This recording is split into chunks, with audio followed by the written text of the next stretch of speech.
This assignment focuses on how you can access and use cultural repository resources to answer research questions.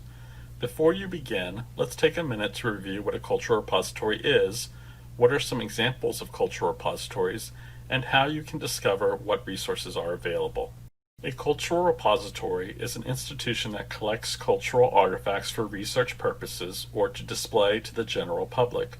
Their resources can include unique original documents and items that are often used as primary sources by researchers. Cultural repositories include libraries, special collections, archives, and museums. This chart shows examples of each type of repository both at Baker and in the Kansas City area. But what about resources relevant to the English Renaissance? We could go to the British Archives to read an original copy of Chaucer's Canterbury Tales. We could search the Parliament Archives for an original copy of the Act of Supremacy as we research King Henry VIII. Or we can read the correspondence held by the British National Archives between Sir Francis Drake and Queen Elizabeth reporting on the battles with the Spanish Armada.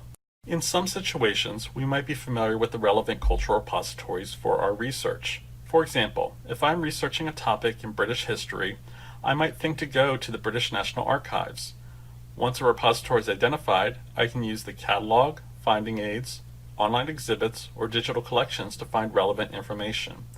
If I don't know where to begin, I can always start by using a search engine like ArchiveGrid to find relevant resources. Let's take a closer look at some of these research tools. While researching Henry VIII, I might be interested in learning more about the papal bulls.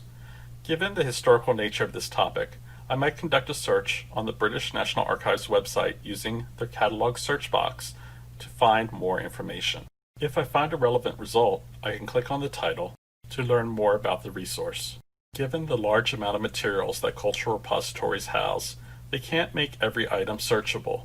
Instead, they create finding aids to help researchers understand generally what is available. For instance, this screen shows the finding aid to the general series of the state papers of Henry VIII. If I scroll down, I can see a general description of what is included, from what time period, how the materials are arranged, additional materials that might be of interest, where the resources are held, access restrictions, and additional information. This information would help a researcher determine if they really want to look at this collection. Sometimes, finding aids will provide descriptions down to the box and folder level, as seen in this example. This allows researchers to pinpoint a very specific portion of the collection to review. Some cultural repositories will publish online exhibits and collections. The British Library provides online access to digital versions of a few of their most important holdings, such as Chaucer's Canterbury Tales. When I click on the link for this resource, I have the opportunity to page through the work as if I was in the British Library conducting research in person. But what if you don't know the cultural repository where materials might be held? ArchiveGrid is a database that allows you to search cultural repository holdings from around the world. If I'm researching the topic of the plague, I can conduct a search using the box in the upper right corner.